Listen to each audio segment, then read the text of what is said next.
그럼 지금부터 세 번째 세션을 시작하도록 하겠습니다.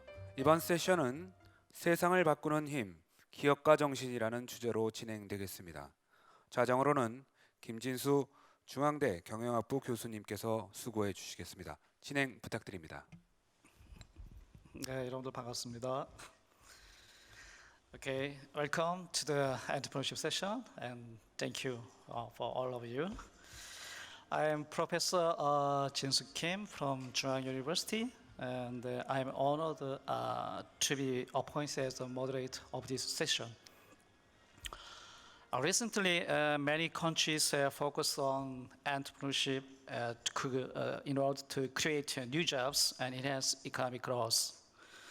Many developed countries are already making the transition from managed countries to entrepreneurial economics since 1980s. As you know, entrepreneurship has positively influenced on the various areas such as individual lifestyle and education and society and economics. For example, entrepreneurial economics much more emphasize on the startup and small business activities for promoting new job creation.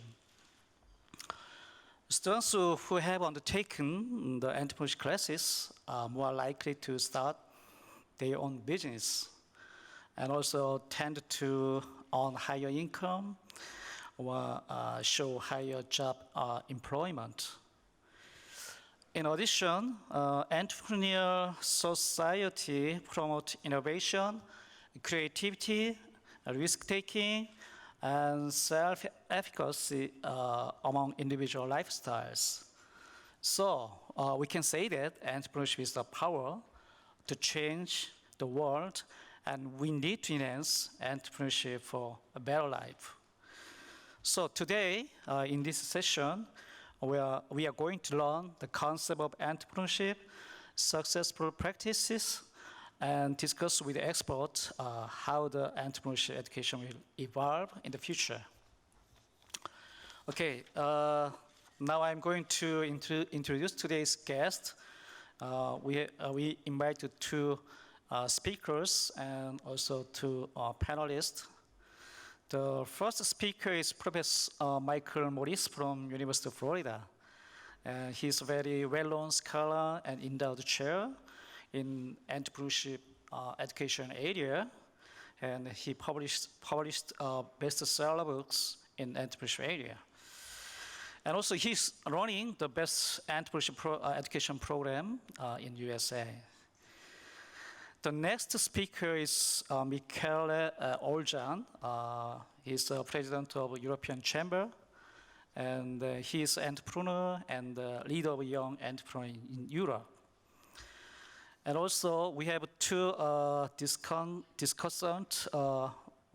First discussant is President Jake Schwartz.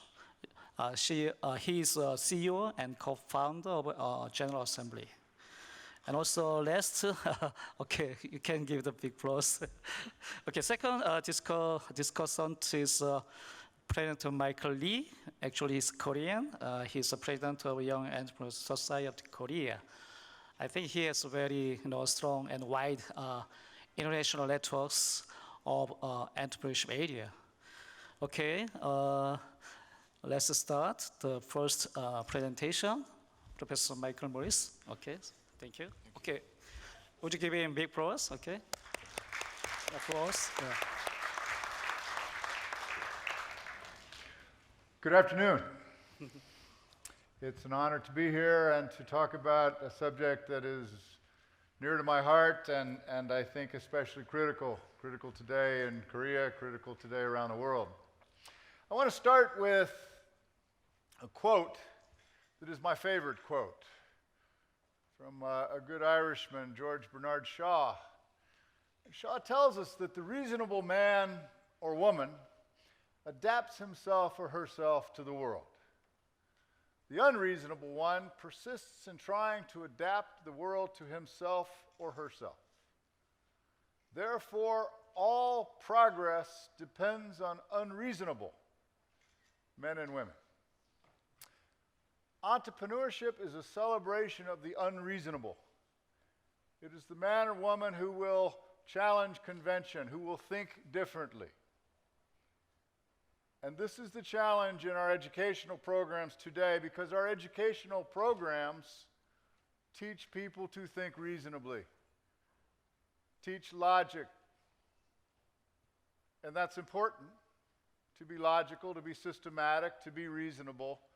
But we must put much more emphasis on the unreasonable, on challenging convention. In fact, the way I like to think of entrepreneurship is where unreasonable meets discipline, and how we combine the two to make a better world. We're in the midst of literally, the 21st century is the entrepreneurial century. We are in the midst of an entrepreneurial revolution, a time where the world is being changed by one venture at a time. In my country alone, there are 1 million new ventures each year. They create 80% of the new jobs. The rate at which new products and services are being introduced has never been higher in history. The rate at which patents are being issued, our patent office is 2 years behind. The rate at which wealth is being created. And it's a democratic revolution. Women are starting ventures at a faster rate than society at large. Minorities are starting ventures at a faster rate. And more critically, in America, entrepreneurship has always been our secret sauce, our DNA, our difference. Not anymore. Entrepreneurship is a global revolution. And in fact, the US is falling behind in terms of this global revolution. If you consider the Global Entrepreneurship Monitor that tracks levels of entrepreneurship by society, and you look at the countries with the highest GEM scores, Cameroon, Uganda, Ecuador, Chile, Thailand, this is truly a global revolution. It is a time then of more choice, more innovation, more technological change, more opportunity, more possibility. This is what the 21st century is about. In fact, my argument is that the at-risk country, the at-risk community, the at-risk city, the at-risk organization, the at-risk individual is the one not prepared for this entrepreneurial revolution. My argument is ultimately the advantage, the source of sustainable competitive advantage is entrepreneurship. When we think about entrepreneurship today, we think about it differently. Here I provide you with two of the contemporary definitions of entrepreneurship. The process of creating value through unique resource combinations to exploit opportunity. Think about that definition for a moment. What do you not see in that definition? It says nothing about starting and running a small business. It says nothing about profit. What it does say is that entrepreneurship is a process, that entrepreneurs create value, that entrepreneurs put resources together in slightly different ways, and that entrepreneurs exploit opportunity. And the most important word in that definition is process. Why? Because entrepreneurship is a manageable process. As a process, it can be broken into steps or stages. As a process, it can be managed. It can be ongoing. And importantly, it can be applied in lots of different contexts. Startup context, family business context, corporate entrepreneurship context, social entrepreneurship context. As a process, we come to understand that anybody can do it. Anybody can learn, this process. Anybody can manage this process. There's an old myth, there's an old wives' tale that entrepreneurs are somehow born. They are not. They are us. And the second perspective on entrepreneurship is that it is the pursuit of opportunity without regard to resources controlled. This is an important perspective. Entrepreneurship is not about the rich man or the person with the bigger bank account. It is about the person who can leverage resources, bootstrap, engage in guerrilla behavior, tap resources that other people don't see as resources. When we teach entrepreneurship today, and this is an important notion, think about what we are talking about, what we are really teaching. Historically, the focus has been on business basics, the mechanics of starting a venture. And so we teach a little marketing, we teach a little management, we teach a little finance, we teach a little economics. That's entrepreneurship. I don't think that's what entrepreneurship is about. I think that's what business schools teach. Entrepreneurship has emerged as a distinct discipline with a distinct content to it. And even more importantly, what we're trying to teach is not the mechanics of how to start a business. We're trying to teach a way of thinking and acting, the entrepreneurial mindset. Here, and this is a busy slide, I apologize for that, but I give you examples of what we mean when we talk about simply teaching the mechanics of how to start a venture. Managing cash flow, hiring staff, versus the content of entrepreneurship as a discipline, context for entrepreneurship, innovative business models, the lean startup. But I think much more critically, when we talk about entrepreneurship today, we need to be talking about the far right column. Entrepreneurial thinking and acting, the entrepreneurial mindset. We need to teach our young people to get better at opportunity recognition. You know, you still have people that think entrepreneurship is about taking risk. It is not. It has nothing to do with taking risks. It's about creatively mitigating risk and managing risk. And we have to teach that to our students and to entrepreneurs. It's about the ability to convey a compelling vision, to engage in guerrilla behavior, to leverage resources. These are what we call entrepreneurial competencies. The entrepreneurial mindset. So let's think about that for a second. What does it mean to think and act in entrepreneurial ways? The idea that I am an agent of change, that there's always a better way to do anything. We call it healthy dissatisfaction. That opportunity is everywhere. When you woke up this morning, there are 15 opportunities floating over your head. Do you see them? Embracing innovation and change and growth. And most importantly, the understanding that failure is important. Failure is invaluable. Entrepreneurs fail every day. Failure goes part and parcel with the entrepreneurial journey. But also a behavior, a way of acting on opportunity, going for it. What's that Nike slogan? Just do it. Persevering. Entrepreneurs simply outlast all the opposition. Leveraging resources, acting in guerrilla ways, mitigating risks, adapting. What I'm trying to say is, as a mindset, from a professional standpoint, think about this idea. Not what does it mean to start a venture, what does it mean to pursue an entrepreneurial career, which may include starting ventures, corporate entrepreneuring inside large corporations, social entrepreneurship, entrepreneuring in the public sector, family business entrepreneurship, or even more importantly, what does it mean to talk about an entrepreneurial artist, an entrepreneurial engineer? But just as important is the need to bring this entrepreneurial mindset to your personal life, to your family, to how you pay for your children's education, to your community, how you create recycling programs in your community. We've done a lot of research on entrepreneurial competencies, and we've identified these 13 competencies. To me, these are the essence of what entrepreneurship is about. Certainly, someone needs to know how to manage cash flow, how to hire employees, how to set up bookkeeping. But at the end of the day, the entrepreneurial mindset is tied to competencies like these 13.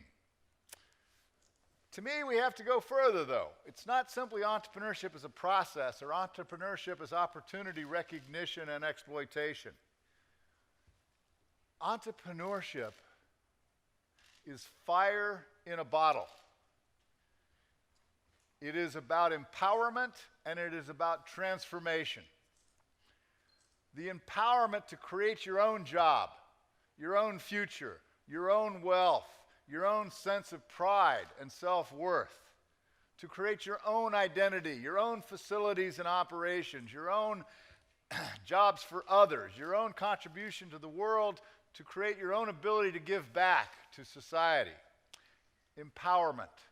And it's about transformation, transforming markets, transforming business practices, industries, transforming oneself and one's family, transforming one's community, and certainly transforming economies.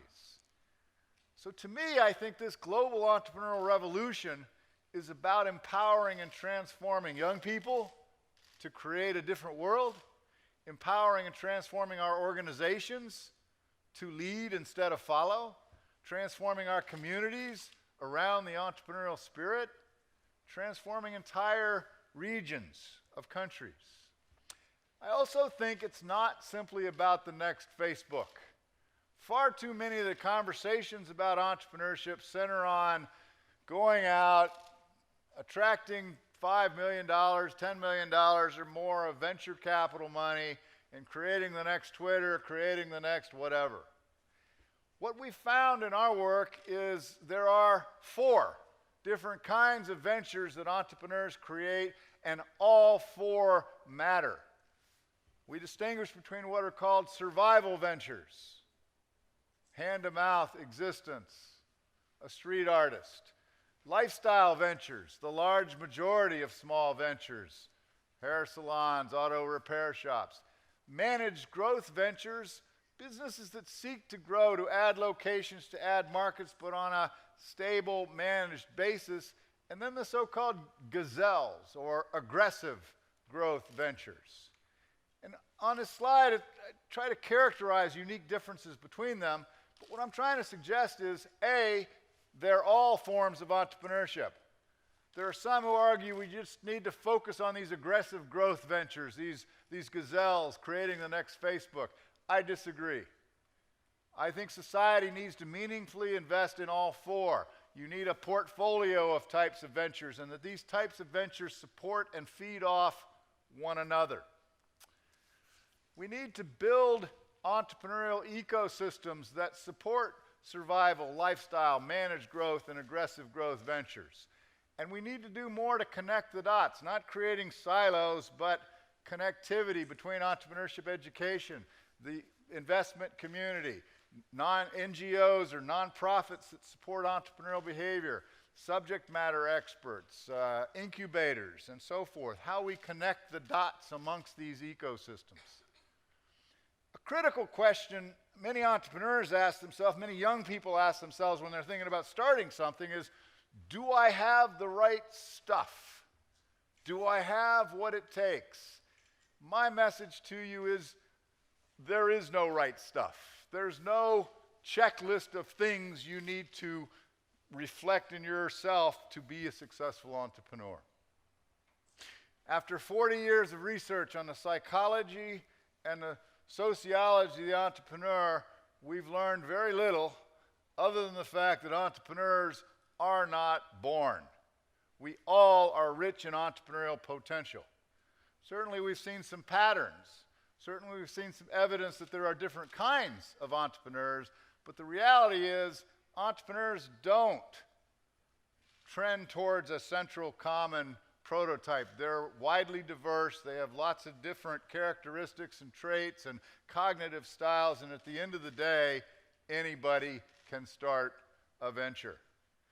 My message is also that the venture experience forms the entrepreneur. One is not an entrepreneur the day she or he starts a business. One emerges as an entrepreneur. For instance, we find that entrepreneurs are more tolerant of ambiguity. Well, that's not something they start with.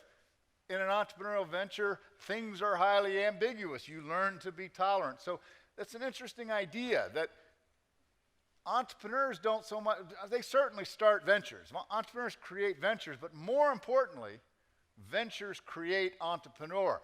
The entrepreneurial experience is what forms the entrepreneur. And that's why it's so important in our educational programs to focus more on experiential learning, learning by doing, practice. Great pianists are great pianists. Certainly some modicum of talent helps, but a great pianist will tell you, I'm a great pianist because I practice 5 hours a day. We need to create forums for our young people to practice entrepreneurship a lot more, to fail more often, to be creative in more contexts and in more situations. And so I ask you this what-if question. What if every person in this room, what if everybody in this city, what if every person in this country started a venture? Think of how much further along as society we would be. My argument is that entrepreneurship is the most empowering, the most democratic, the most freedom-creating phenomenon in the history of the human race. Thank you.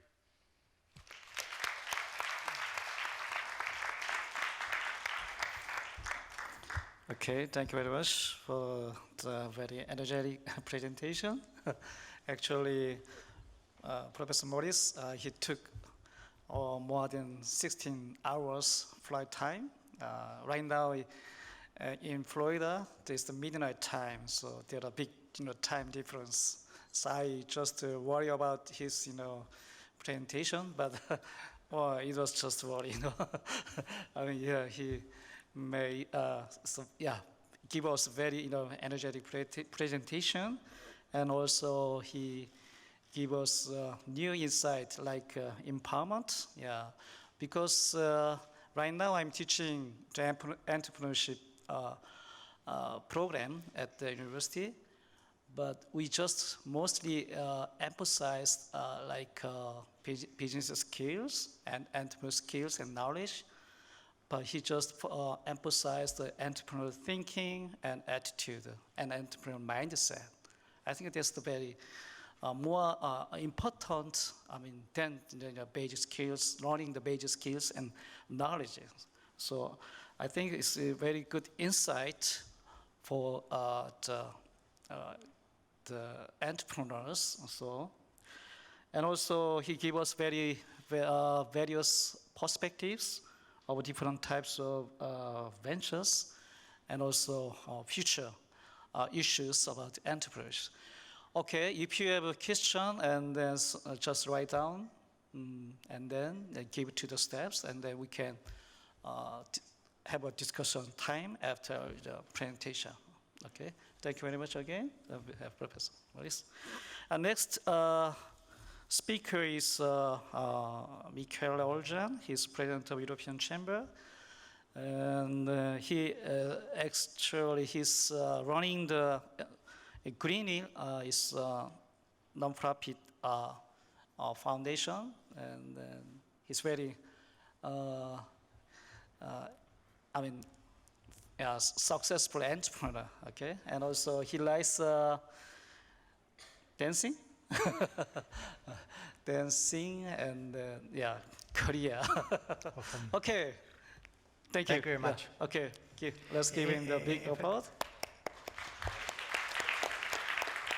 Thank you for reminding me. I met this gentleman, Michael Lee, on a dancing floor in Liverpool some years ago back. I remember. I'm a former entrepreneur. I like this title, The Power to Change the World. In fact, this should be an inspiration for all of us. I will start with my story. At 10 years old, I had my small lemonade stand. At 12, I had a small illegal radio where the transmitter, self-constructed, was something this size. It was a failure because I was able to transmit maximum couple of apartments far away, maybe my mother and another listener, so it was a failure. Then I started to make software. I was selling software, After and during the university, I started one dealership of office machines. Then I moved to Central Europe from Italy. I went to Hungary, and I started working in Italy, in Hungary, in Croatia, in Romania. For many years, I ran different companies in vending machines.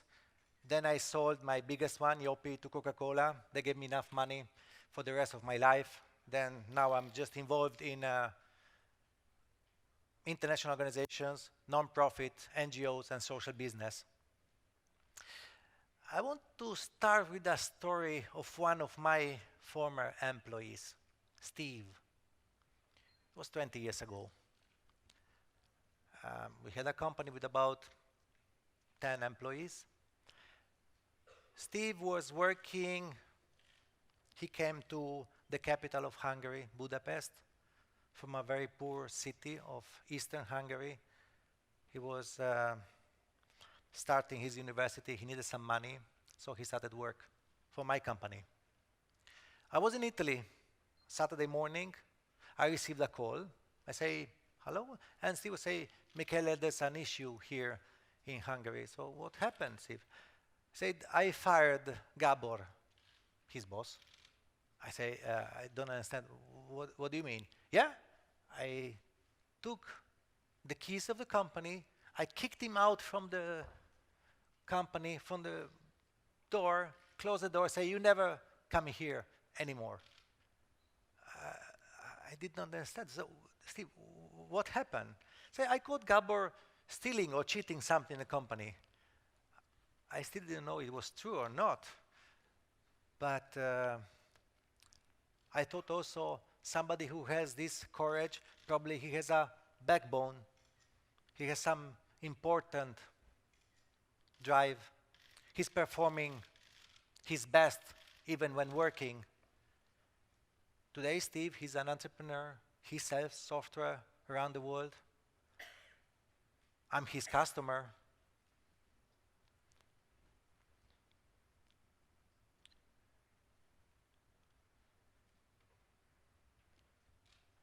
I think he was 19 years old when this happened. I have another story. 1 month ago, I was in Cuba. In fact, unfortunately, the monument of the failure of the socialism. Nobody speaks English there. Fortunately, I do speak Spanish. After a week going around in private homes, where, again, nobody was speaking English, I was waiting in line in the street for a small coffee in a small home-owned business bar. And a small kid came next to me and said in English, oh, sir, you know, in this bar, they have some very good juices. You can try some mango juice. And we started talking in perfect English. I was surprised. The first person, a small kid, we spoke about 10 minutes, and then I saw him leaving. He went there with his mother and brother. After my coffee, I went to his mother, and I say to her in Spanish, well, you know, your son speaks a perfect English. We had a nice conversation. She said, well, he speaks also Russian, French, and so on. Говоришь по-русски? Да. Хорошо говоришь по-русски? Конечно. Понимаю, говорю по-русски. Well, I checked his Russian, was perfect. He was 11 years old. I gave him my business card. First time I give my business card to an 11 years old guy. Can you imagine the future of this guy? Imagine who will become. So leadership and entrepreneurship has no minimum age. It's not a question about school or money.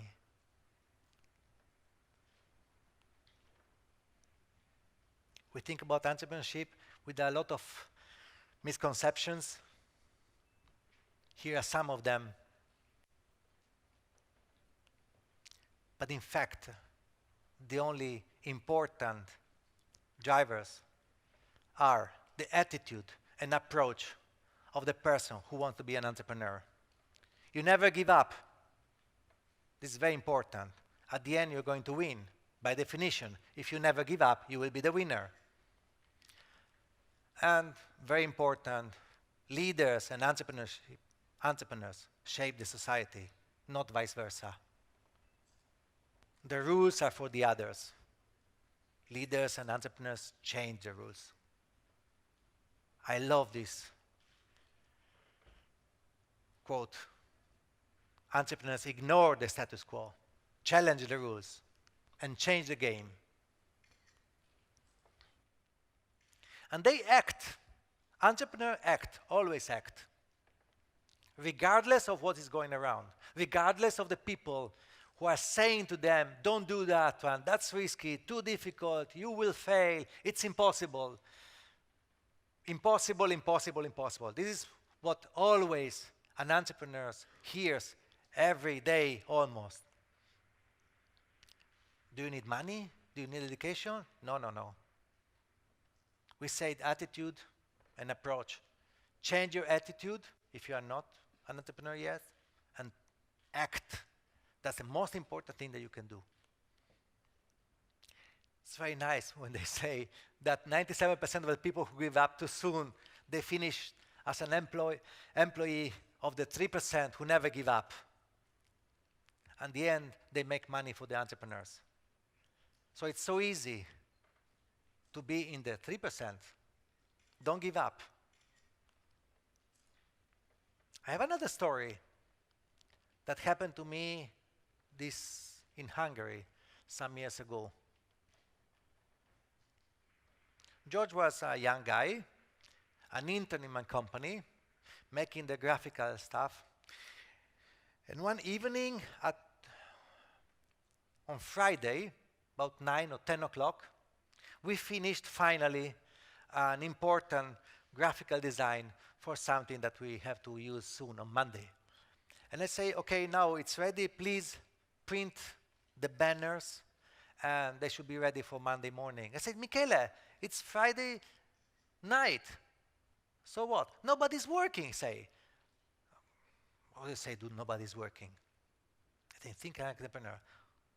Print them now. I say, it's impossible. I say, George, Google banner printing. He found the first one. Call this number.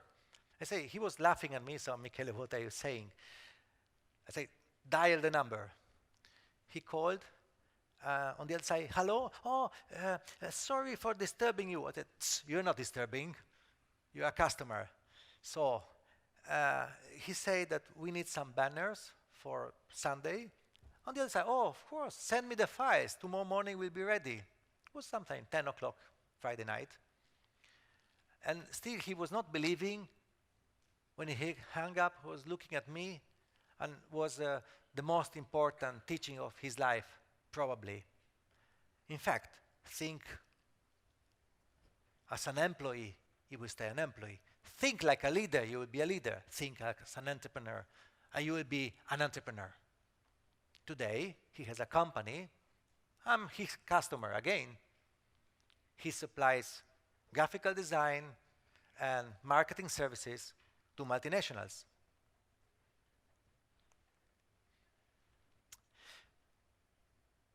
We have another figure, the intrapreneur.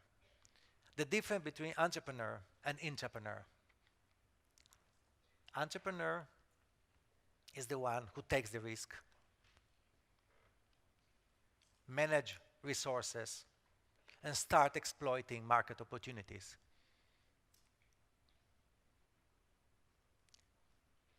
The entrepreneur is the same, but he does the same inside a bigger organization, usually inside a multinational. The difference is that he has a lot of resources, usually very big resources to manage, but perform the same activities.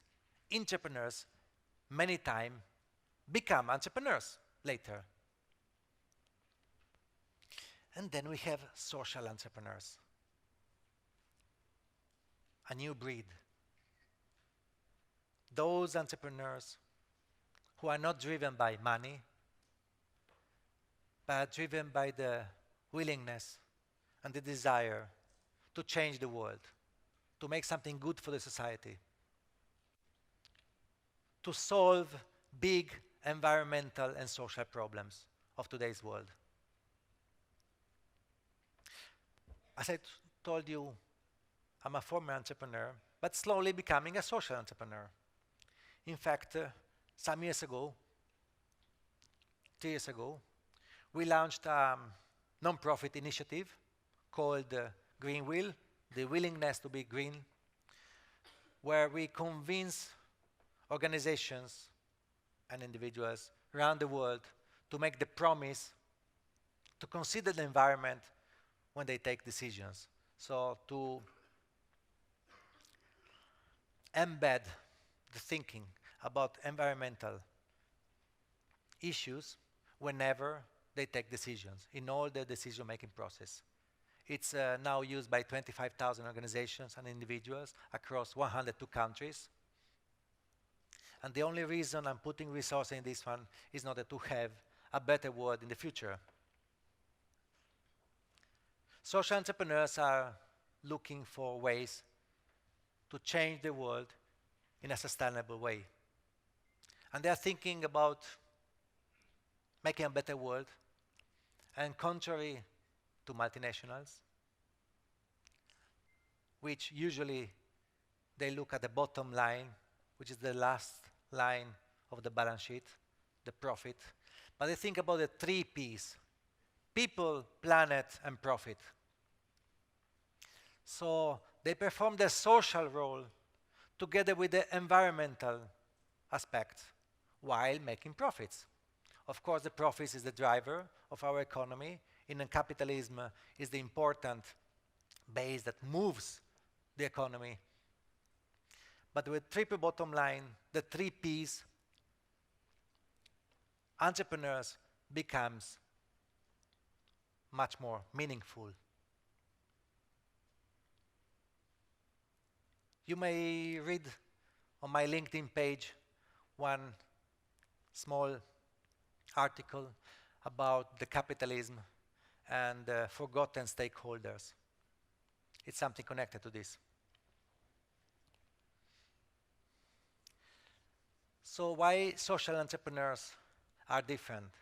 Because they are challenging the status quo, as we said before, not only of the market, but of everything what is around them. State, business, and the third sector also, as well. And they provide solutions where other people see only problems. But all 3, they have something in common. They innovate, they create a better world by creating wealth at the same time. Our chamber is a chamber of commerce, association of businesses, which represent not only the last P, the profit, but the other 2 Ps, people and planet, the social and environmental side. So we represent companies who have an ethical side. This is the organization I mentioned before.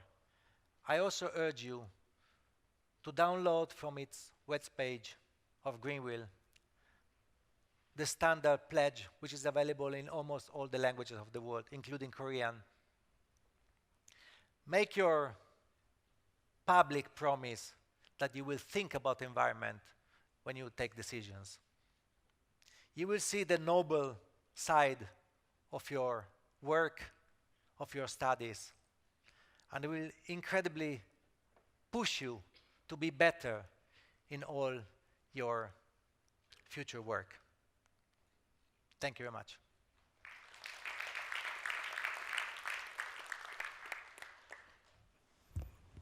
Okay, thank you very much for your presentation. Okay,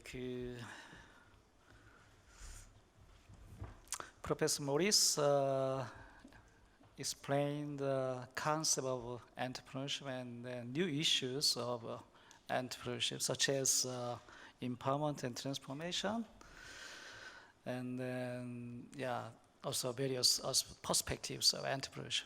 But also President Michele Orzan, he gave us a real life of entrepreneurial journey. So I think it helped us to better understand stance of the entrepreneurship lifestyle and how we can do a successful. We can to be a successful entrepreneur. Okay, so thank you very much for your real life story, and then also you provide us different types of entrepreneurs, like entrepreneur and entrepreneur and social entrepreneurs. So right now we are in Korea also, we are very interested in the social entrepreneurship, especially conglomerates. They are right now trying to support social entrepreneurships because they need to some kinds of CSR, corporate social and responsibility. So I think you give us very also good insight to us. Okay, we just finished the two presentation, and then next we have two panelists. First panelist is President J. Schwartz. He's a CEO and the co-founder of General Assembly, which is pioneering a kind of education for a global community of entrepreneurs and professionals. Actually, he got an MBA program from the University of Pennsylvania, Wharton School, a major in entrepreneurial management. So I think he gave us very valuable comments. Okay, so please start. Yeah, Jay. Hi, thank you for having me here. I think both of the speakers did a great job, and I think highlighting something that can sometimes be lost, which is that there is an underlying life philosophy that drives entrepreneurs as a sort of life force. It is the core thing, is this sense of action over thought. And not in opposition to thought, but that favoring action is the most powerful way to actually shape your world in meaningful ways. I certainly resonated with me in my experience. And I think more broadly, when we talk about the word entrepreneurship, we're actually talking about a lot of different things. We are talking about a philosophy of ownership for everybody, right? So that it is not just the one person at the top who cares and their job to get everybody else to sort of pretend to care, which is how it feels in a lot of corporations. It's not so that's one piece of it. We're talking about leadership as a sense of setting a vision and being able to actually compel people to follow your vision towards a different state of the world than it currently exists. That is a certain skill set. And I think there's also was something that I thought was really important about this idea of sustainability, of building a sustainable organization. And I'm certainly in that stage of my own journey right now, as we have 600 employees, we're all around the world. And it's, when we started this company, I never dreamed that it would get to this size. And yet now I'm faced with the challenge of making it not just get to this size. There's no end point. There was no finish line. We are now here and we want to keep it going forward. And so thinking about how to build organizations, how to build systems of people and ideas that actually not only work but continue to work and grow and solve real problems for real people, to me, that is at the core of what it means to be an entrepreneur. And it has nothing to do with business. Business is a tool to get to the state of an organization existing. Without a sense of business, I would have not been able to build this organization to this place where it employs 600 people, where we're educating 25,000 people a year, where we are potentially changing the world. And if we failed to either raise capital or generate a profit, we would stop being able to do what we're doing. And so business becomes the enabling force. It is not the core force behind the pursuit of our vision and this sense of organization building. And so I think what we're all sort of saying in a way is that it is a social necessity to have entrepreneurs as part of your society and to encourage it and to enable it.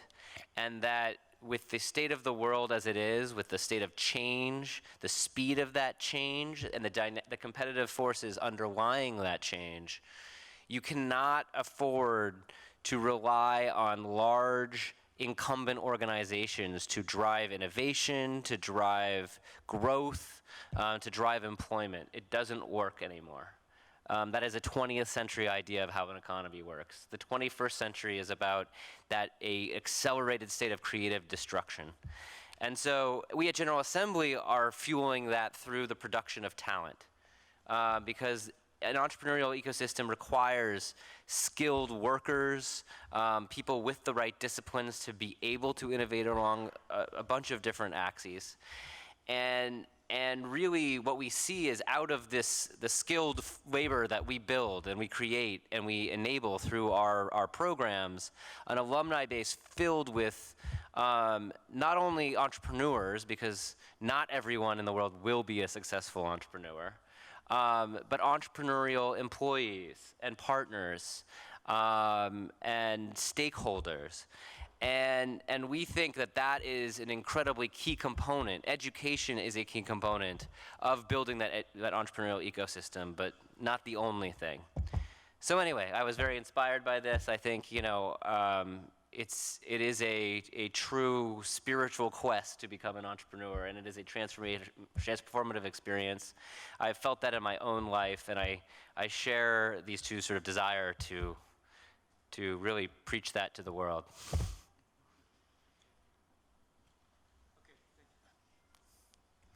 Okay, thank you very much. And next, President Michael Lee. Yeah, would you start your comment? Yeah, discussion. It is my honor to be here, but I want to share my little story about entrepreneur journey.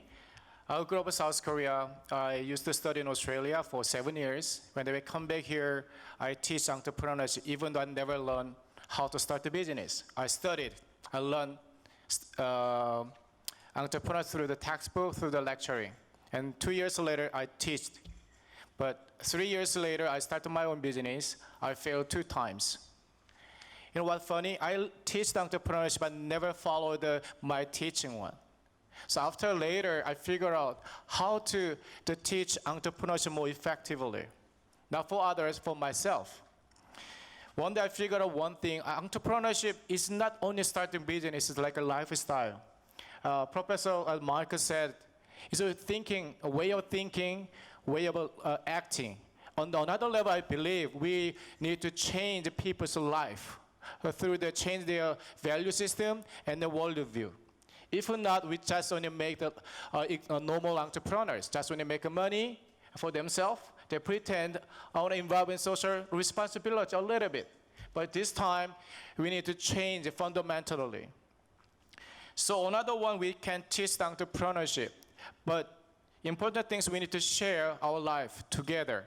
Because everyone says that we have to fail sometimes to be a success entrepreneur.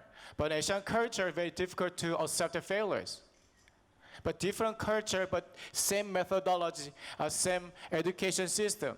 I believe they need more variety to teach and share their life together.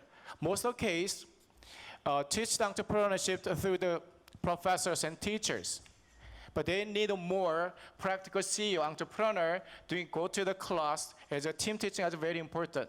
We need a skill, we need a theory, but at the same time, we need some life experience, more like a philosophical way, how to run the business exactly.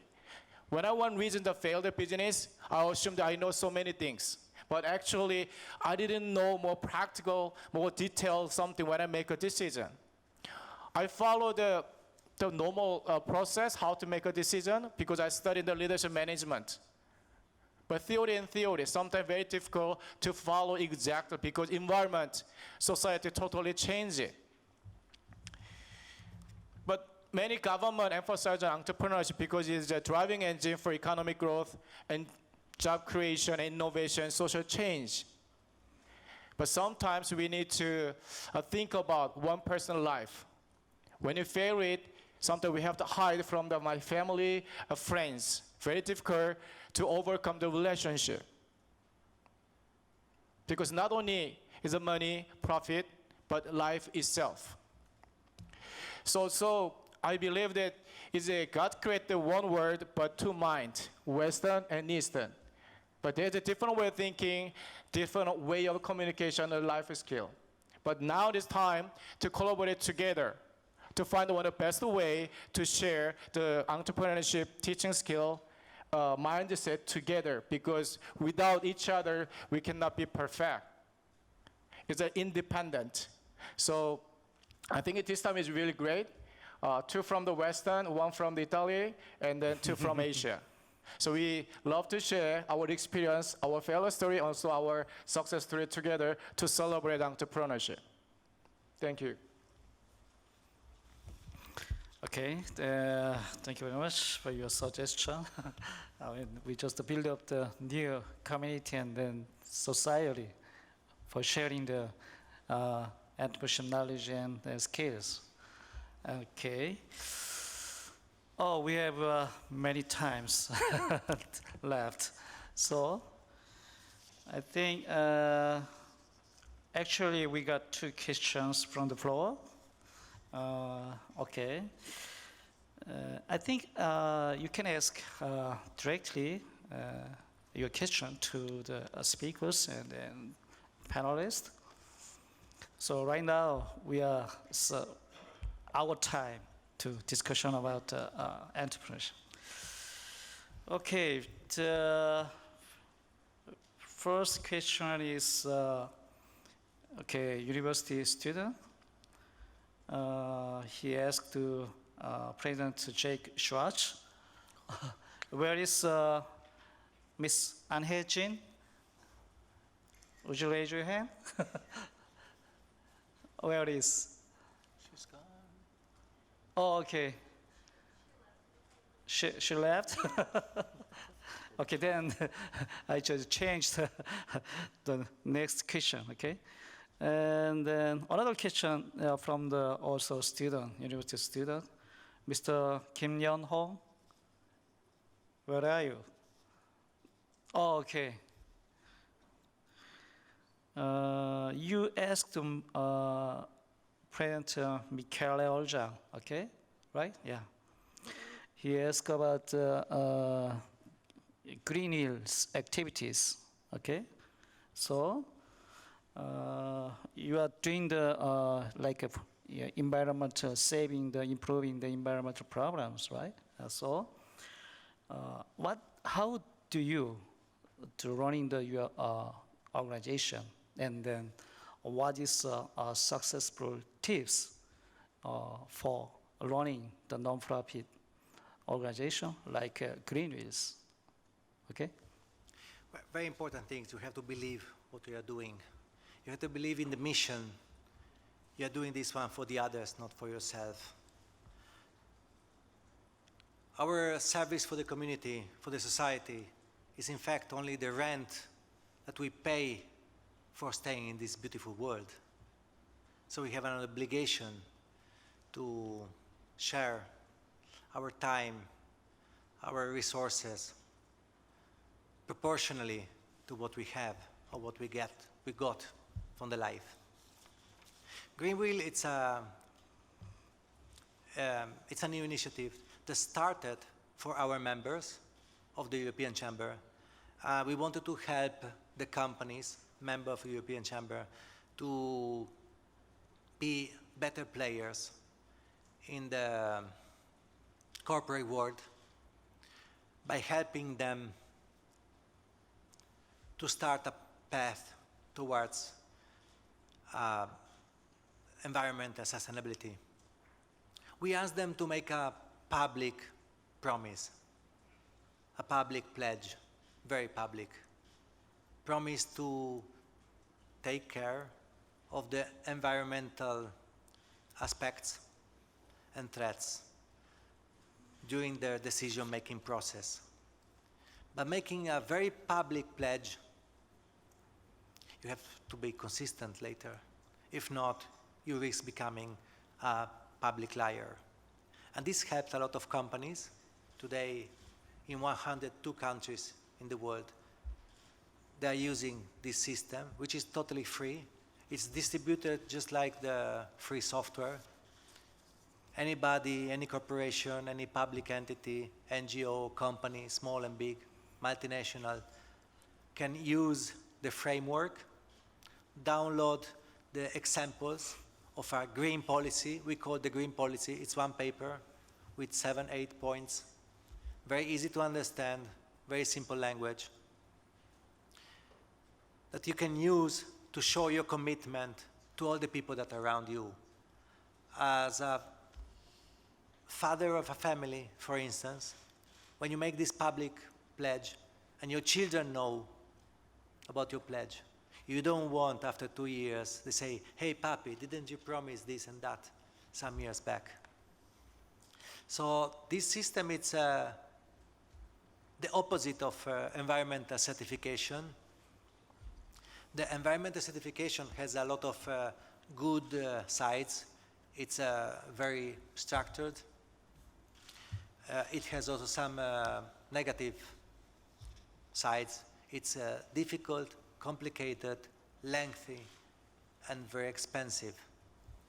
So instead of paying other companies to check if you are doing correctly, we shifted everything and turned upside down.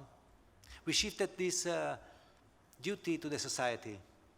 So when you make this public pledge, the society will check you, your family, your children, your wife, your husband.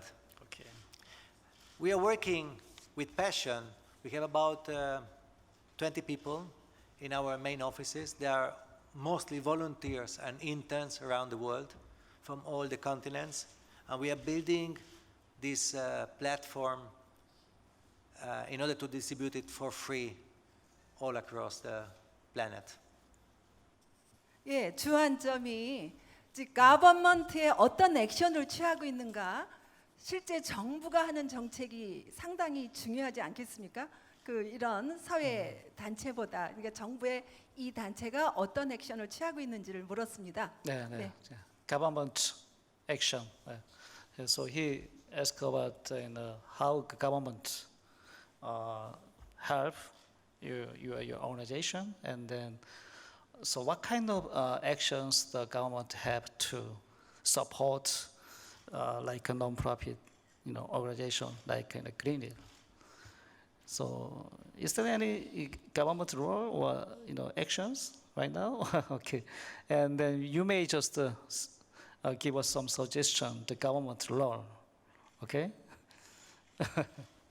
Yes, in our organization, there's no government role. We represent the private business, and we represent the sector, the pillar of the private enterprise. So the government is a counterpart. We work parallelly. In our initiative, we do not seek any government support, and we don't want it, in fact. We complement each other. While governments are doing the same, you probably may heard about one of the big problems of our society today, the global warming. And all the governments together, organized by by the United Nations, will meet this December in Paris with the COP21. It's a big meeting where 50,000 people, business leaders and world leaders will meet in Paris and will try, hopefully, to take some commitment in order to improve the world by reducing emissions and reducing climate change. This is government role, for instance. we help, in this case, the initiative of United Nations. I urge all of you, for instance, to sign online the petition. You can find it on greenwheel.org, for instance.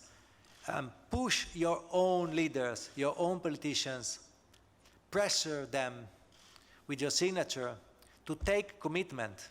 This is something that we can do together with the governments. Okay. I would like to address the question differently. The question of the role of government when it comes to entrepreneurship. And I think there's two sides to the role of government when it comes to entrepreneurship. One is to stay out of the way. But the other, I mean, government sets the rules of the game.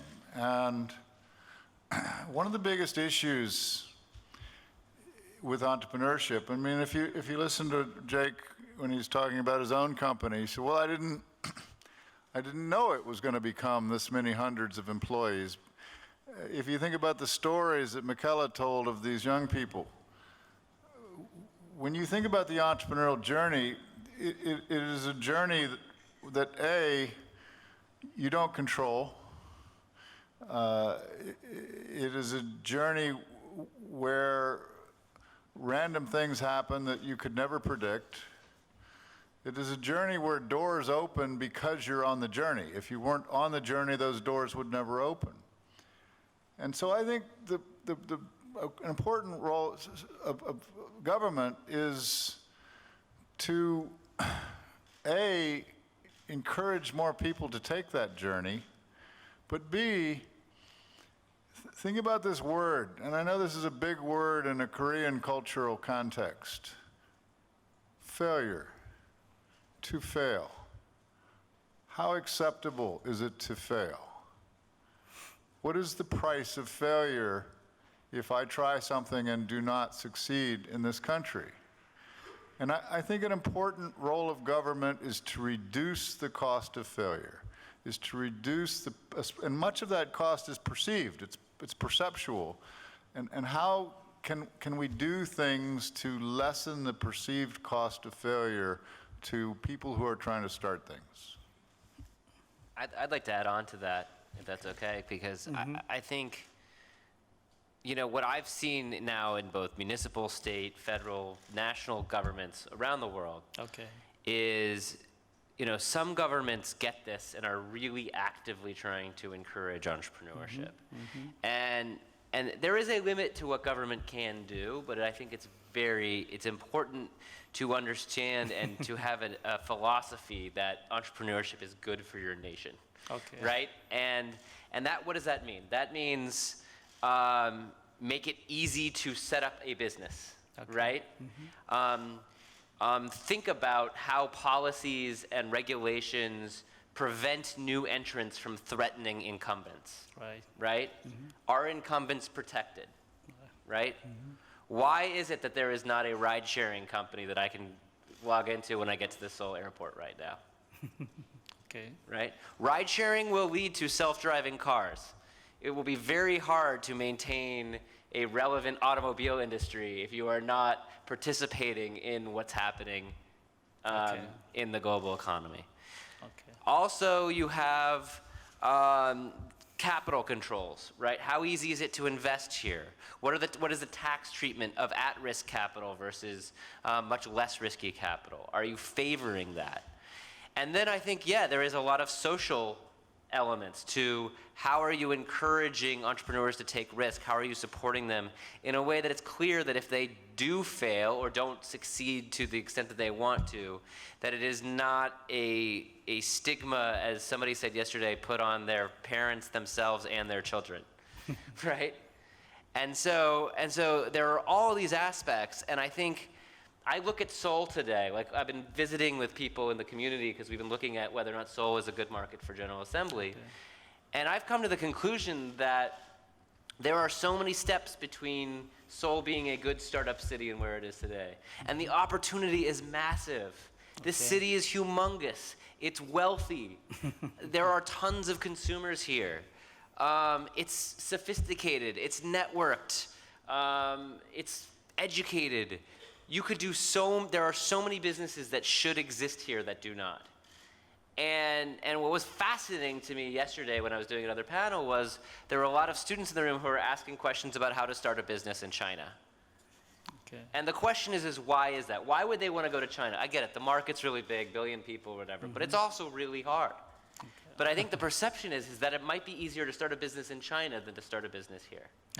And I think that's something to really think about, which is how do we get entrepreneurs starting businesses here to serve the Seoul market and then expand, as opposed to going to China to start a business? That should be the goal, and government should not only appreciate that, but encourage it actively with their resources and their ability to move society forward. Okay. Okay, you have also other? I think there is one dilemma for the government side. Dilemma between quality and quantity. Always the government emphasizes on numbers. How many job created, how many entrepreneurs. But many times, in the 95% in 3 years, they failed there. But government never mentioned about existence, success rate. So if you do not change their policy from start rate to the success rate, never change at all. Also, Jake mentioned that in China, it's one market, a little bit easy to start a business for the foreigners. Our government emphasizes on globalization, only bring them to the other country, but never allowed foreigners come to here to start a business. I think inbound startup is one of the first steps to go to the global level. So I think I personally, because I travel around the world more than 9 months a year, I realize one thing. If we do not change our mind, especially from the government side, I think they need entrepreneurship mindset to develop the entrepreneurship, the policies and regulation. Let me just comment on that number because it bothers me. I hear this all the time. People say most startup businesses fail. They do not. 95% of startup businesses do not fail. The number is much closer to 55%, A. And B, it varies hugely by industry. So yes, if you're going to start a restaurant, your chance of failure is considerably high. You know, if you're going to start a chip business, your chance of failure is much lower. So I think we have to get rid of these myths that suggest that most businesses fail. Thirdly, there's a principle called the threshold principle. If you can get your venture to a certain threshold, your probability of success goes up dramatically. So 2 years is the first threshold. If you can hang in there for 2 years, your probability of success is dramatically increased. If you can get to 10 employees, your probability of success is up dramatically. So I think I don't mean to pick on it too strongly, but we throw numbers around like 95%. It's just not true. It's just not the case. I agree. I think I would add in things too, besides 2 years on that. If you have unit economics that are positive, if you have a positive gross margin on the things you sell, I bet you that rate goes down even more. If your market size is aligned to your expectations of what the business could do, I have a feeling your ability to succeed goes up dramatically. I think one way to think about that is a lot of these businesses, when you lump it all together, there are a lot of businesses that shouldn't have been started because nobody should ever start that business ever. And if you take those out of the equation, the success rate goes up dramatically. That's not to say you can't fail, and I've certainly seen a lot of businesses fail, so it's not impossible to do everything right in theory and still not succeed, but the odds are much more in your favor. I also think the risk-reward, I even saw this myself, where it seems like taking a job with a corporation or a company is a very safe route to go. It's more stable, it's more secure. And because of when I graduated from college in 2000 and business school in 2008, and I came out into the world, I sort of started to see through this pattern a truth, which is that a job is secure until it's not. And when it's not, it is actually much more destructive to your career than being in control of your destiny and being able to build the kind of organization that reflects who you are and your values. You can get fired. You can get a terrible boss that ruins your career. You can have a company that is mismanaged and does not succeed. You can have the entire business go, I mean, there are layers and layers of things when you have a job in a large company that are out of your control. And if history is any guide, the odds of failure for a S&P 500 company are probably higher than for an entrepreneur. I think it's something in the next 10 years, 70% of the S&P will not exist anymore. And so it is a different, and the risk reward, the upside versus the downside are very different. Okay. You have another opinion? State and Also very entrepreneurship. hard. Okay. Okay, sure. Yeah. So government and entrepreneurs. It's a love-hate relationship. Love because the state officials, they know, they understand that it's important. Hate because they don't understand the basics. So we need more entrepreneur in the government. Okay. I think that we talk about good enough about the government's role. So let's move to next to another issues. Okay. Do you have any question from the floor? Okay. Could you put yeah. Would you put, no. Here, yes. Hi, my name is Sang-min, and I have a question to Mr. Morris and Orzan and Mr. Schwartz. Oh. Yeah, Okay. if I understood correctly, Mr. Morris said that like everyone can be an entrepreneur. We are already one, and Mr. Orzan said that don't give up until we become it, or until we succeed, right? But whereas Mr. Schwartz said that as a very successful entrepreneur, he said that not everyone can be a successful entrepreneur. And if I think about myself, my father is a fairly successful entrepreneur, and my brother, I believe that he could be a very, very good, successful entrepreneur. But me, I'm not really sure. So I'm wondering if I keep trying and never give up, and if I try to think like entrepreneurial, like Okay, Mr. and Morris said, study. Okay. Yeah. can everyone be a successful entrepreneur, or we just support them? Wow, very fundamental question. Okay. Very important. Okay. Yeah, please. Yeah, Maurice. So I believe anybody can start a venture. I believe anybody can start a venture and make a go of it.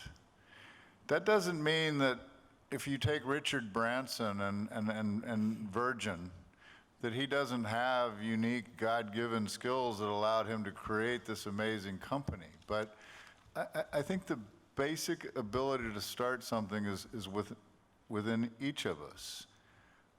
To me, the overarching issue, and I think you heard this from Michele, is you have to have passion. You have to have passion for what you're doing. You have to love it. You have to love your product and love your customer, and you have to have that passion. And I think when you combine passion and tenacity, and you get on this path, you will ultimately succeed. It's interesting how many entrepreneurs whose name you know will tell you, well, they don't talk a lot about it, but the reality is their success is rooted in their failure. Their success is rooted in the things they tried that didn't work out or weren't super successful, and it's the learning, it's the adaptation. I mean, for instance, we find that there's a lot of studies now on what are called serial entrepreneurs, people who start a second, a third, a fourth a venture. And their success rates go up dramatically, but their success rates tend to be the highest when they start a second venture that's associated with the first, that is similar kinds of services or products or markets or distribution channels or production processes or what have you. So to me, that combination of passion and tenacity, constant learning, entrepreneurs, this is another very interesting characteristic. Every amazing entrepreneur I've ever known, if you take the things that you hate the most about business, so you take the entrepreneur who hates to sell, you take the entrepreneur who hates bookkeeping, the numbers. Those entrepreneurs force themselves to do the things they hate. The guy who hates to sell will insist on making 5 sales calls before he'll do anything else on a given day. And so to me, it's that immersion, it's that learning, it's that adaptation, and success will come. Yeah, I don't think the two thoughts that we had are mutually exclusive at all. I think this idea, there's an idea that's out there in the world that we all sort of this preconception that entrepreneurs are somehow magic. They're like somebody who has perfect pitch or you know, natural athletic ability, that you're somehow born with a certain set of personalities that makes you the type of person that will be an entrepreneur. And most of us are not gifted with that. And part of that is because when you look in the media, there are all these charismatic characterizations of what an entrepreneur is. They're great salespeople. They're great on camera. Okay. They love to drive fast cars and jump out of airplanes and bet big money at the casino and it's because that's sort of a romanticization of what this idea of being an entrepreneur is. The people who I've met who are most successful at building businesses are just that they're builders. They're very meticulous and thoughtful, and they act, but they act in a way not about how they're going to be perceived as with a flowing locks of blonde hair or whatever, but more about are they building towards a vision they have for what kind of organization can be. Now, on what I was saying when I said not everybody in the world can be a successful entrepreneur, that is just simple math, right? If everybody in the world, if all 7 billion people had their own enterprises, we would be at a very awkward standstill because none of those enterprises would have any employees with which to build an organization that could have more leverage than a single individual. So by nature, there will be some distribution of people who frankly may not want to be entrepreneurs. It is not the easiest life, right? It's not something that everybody should want. I can tell you, every day I question what I was thinking when I started this. Not because I don't have fun and it hasn't been great to be successful, but it's really, really hard and it never ever stops. And so you really, I think, now that being said, if you say, I want to be an entrepreneur, I'm going to do this, I think it's perfectly fine to say that. Now, I do think that you then have to look at the passions that you have, but I also think that will naturally flow out of if you look for problems to be solved. If you look for things that you wish existed in the world that don't. And I think the most important piece is this sense, and I think this is what Michael was trying to do here, is remove this sense that there is something magical about an organization or an institution that exists. The reality is everything that exists in this world was created by human beings. Human beings just like you, just like me, who thought through the problems, didn't fully understand them, worked it out, made mistakes, but managed to survive to the point where now it looks like a old and institutional thing. Everything. Governments are like this. Old storied universities are like this. So everything is man-made. And if you say everything is man-made, and women-made, I should say, if you understand that, then you say, I am a person, I can build something like that too. Now, the minute you enter into that arena, there are no guarantees of success, right? There are no guarantees that your organization will be the United Nations and not the League of Nations, right? But you have a chance, and you are participating, and you are just as likely to have a claim by birth to being able to build an organization as anyone else. Okay. Let's just, before we leave that, I want to, I know you want to say something, but I want to defend the idea that everybody could start a business. Okay. This is the 21st century. It's not the 20th century. So if we think about the people who founded Hyundai, if we think about Henry Ford and what it took to create the Ford Motor Company, he had to build factories. He had to buy equipment. He had to own a labor force. Today, you can start a billion-dollar company with fewer than 10 employees. The ability to access resources, to leverage resources, to outsource, to contract, to rent, to lease, to do all the different things you can do are such that the ease of starting a business has never been greater. And so, obviously, if everybody's running a business, there's nobody to run the government or big companies or whatever. But I believe the 21st century will be a time where government employees all have businesses on the side, and corporate employees, and I just think this is a very democratic concept in the 21st century. Okay.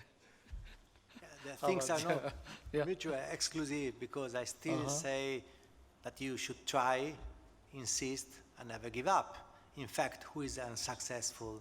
They are unsuccessful entrepreneurs. They start and they give up. We said before, the 97% of the people are ending working for those 3% who never give up. So if you insist and don't give up and try again, statistically, at the end, the probability that you will be successful is very high. Okay.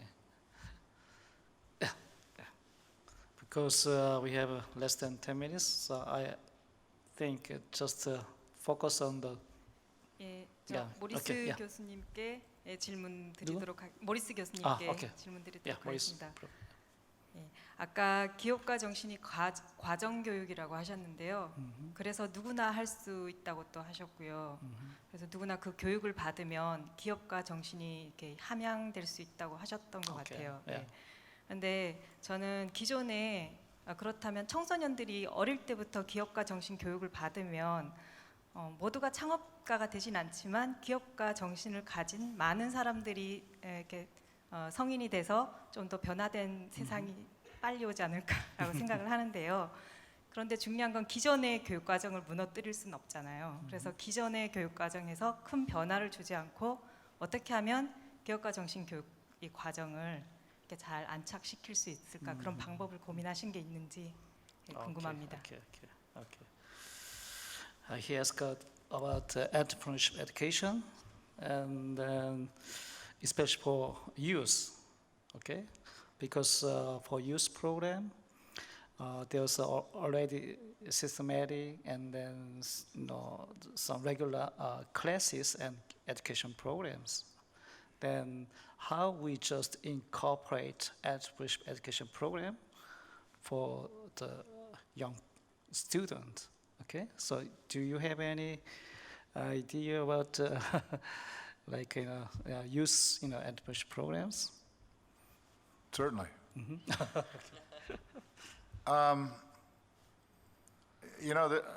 The growth of entrepreneurship education is a phenomenon really of the last 20, at most 25 years. While the concept of entrepreneurship has been around for centuries,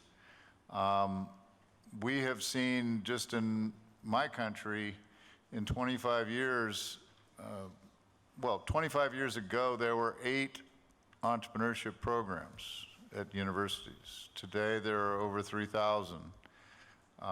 There is no part of the university that has changed faster, that's growing faster than entrepreneurship education over the last 25 years. So it's really been phenomenal. And I don't think, the problem with universities is they are not leaders of society, they're laggards of society. And so I think the tremendous explosion in entrepreneurship education is a response to the larger entrepreneurial revolution that's happening around us. as that curriculum has developed and we've gone from a course or two to at my university we have 20. Excuse me, Dr. Morris, okay, rather than the university programs? I'm gonna get there. I'm getting okay, ask about. I'm getting there. I promise. Okay, sure. Okay. So we offer 27 courses in entrepreneurship today. And those efforts are now going into what we call junior colleges. They're going into high schools. They're going into grade schools. Some of the most exciting things happening in entrepreneurship education are happening at inner city middle schools and high schools in the United States. So, but the key to this is, to me, not simply introducing courses or books or classes. We put a lot of emphasis on what we call co-curricular learning. So learning that happens beyond the lecture, beyond the test, or the exam, or the paper, learning that happens experientially. And so the challenge to me in schools at all levels is to create more experiential learning by doing. And so this can be everything from elevator pitch competitions or business plan competitions to, you know, Michele was talking about his lemonade stand when he was a kid. Well, high schools and elementary schools can create venture fairs where students are all buying and selling things to each other, and they're learning the experience of running a business. We put a lot of emphasis these days at our university of something called the Gator Hatchery, where students are starting business while they're in school, and that can happen in high schools as well. Entrepreneurial mentoring programs for young people.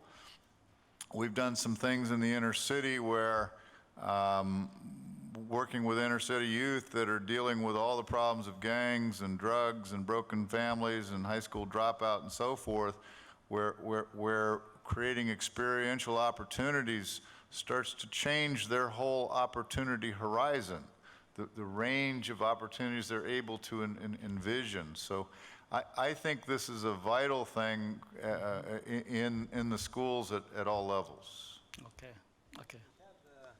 We have also other programs. We have, for instance, non-formal education, mentorship. Mentorship is very interesting. I would ask Michael to say 2 words about mentorship.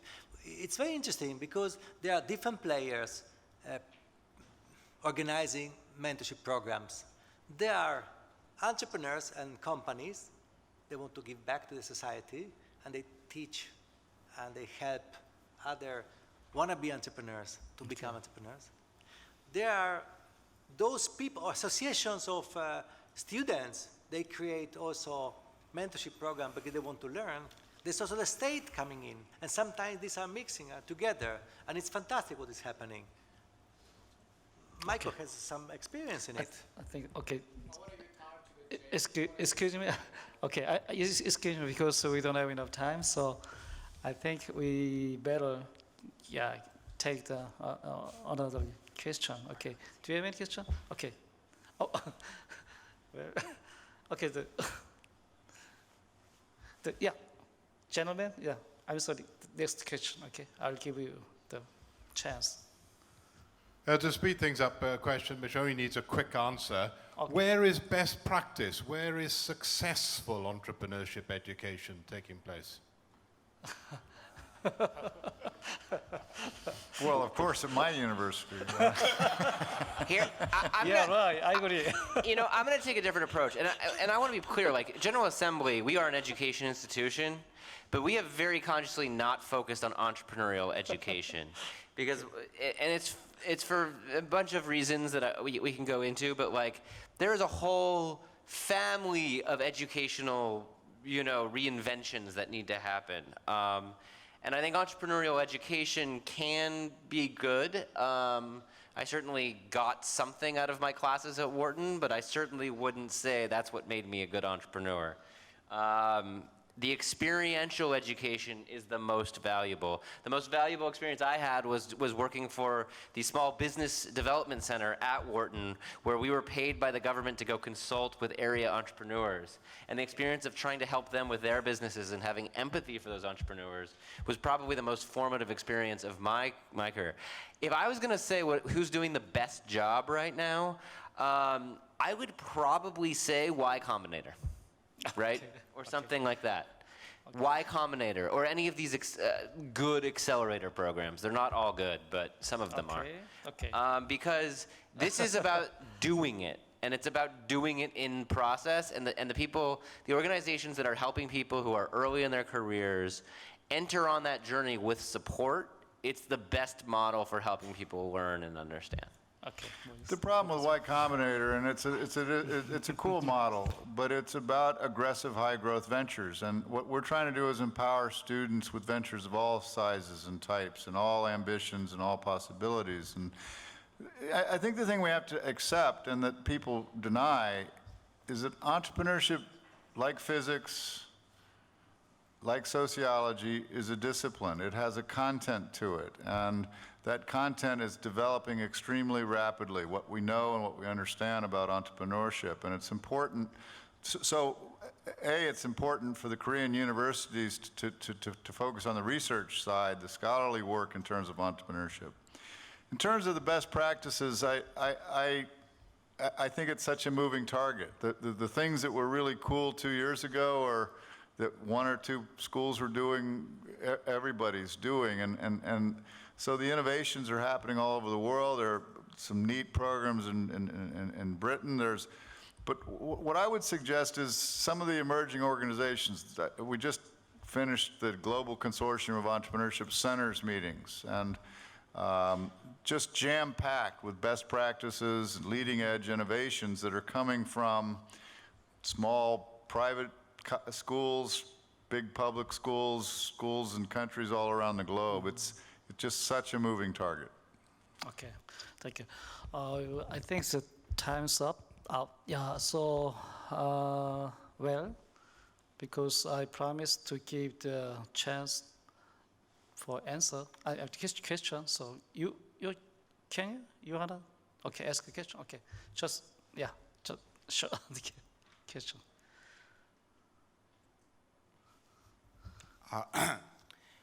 지금 계속 말씀하시는 것처럼 나이에 상관없이 창업이나 뭐 기업자 정신을 배울 수 있다 하시는데 그렇듯이 제가 지금 현재 회사를 운영하고 있습니다. Okay. 근데 지금 일을 진행하면서 계속해서 어른들의 고정관념이나 그런 사고방식 때문에 많은 어려움을 느끼고 있는데 그런 고정관념을 없애기 위해서 어떤 노력을 해야 되고 어떤 게 진행되어야 되는지 궁금해서. 고정관념이라면 이제 본인의 노력? 아, 이게 어린애니까 얘는 회사를 하는 게 아니고 그냥 놀이하는 거다. 그냥 남을 위해 보여주는 퍼포먼스라 생각하시고 저희에게 좀 무시하는 경향이 있으시거든요. 지금 하이스쿨 스튜던트 고등학생이? 네, 고등학교 1학년입니다. Okay. He is a high school student and also he's an entrepreneur already. Okay, and then he asked the question. Many people around him just disregard or just oh, you are doing real business. You are just acting or you are just playing the business, something like that. Okay, so he asked us how to act, to and also how to show his ability or how to improve his capability to get some recognition around him. Okay, so. Yeah, I would say I have a lot of thoughts on this. So I actually don't think your youth is a disadvantage. In fact, it's awesome, and you can see me smiling because it's like just so inspiring to see young people who are starting things. It is actually a huge advantage, but you have to use it that way, and you have to also take people's condescension and also their sort of not taking it seriously use it as an advantage, because you have permission right now to to make mistakes, to ask a lot of questions, and go find mentors that are very impressive, who will take you under their wing because you're young and still have so much potential. And so don't see it as a disadvantage, see it as an advantage to use to learn more. I will say that the only way it is an advantage is if you very, very willfully and carefully take people's advice and are constantly listening and processing and synthesizing what everyone says to you, and then using it to get better. Because I guarantee you there's a million things you don't know yet, and that's great, that's fine. And the only way those things that you don't know will kill you is if you don't hear when people give you advice and take it. And so I would build a large community of advisors. You have this advantage because you're a high school student. You go get 20 impressive business people to be your mentor. And then their networks will help you in your business. And they can also speak for you and make you seem more impressive as it is. Okay, thank you very much. Okay, I think it's time to close this session. So I'm just said like a concluding remark. So Peter Drucker said the best way to predict the future is to create it. So I believe that entrepreneurs can give enough power for young people to create their future. So discussion we had today was very meaningful, and also we got valuable insight for developing better entrepreneurship mindset and skills. So thank you very much again, Professor Michael Morris and President Michele Orzan for your wonderful presentation. And also thank you very much, President Jake, Schwartz, and Michael Lee for making the discussion more meaningful and beneficial. Okay, thank you very much. We'll end the session. Thank you.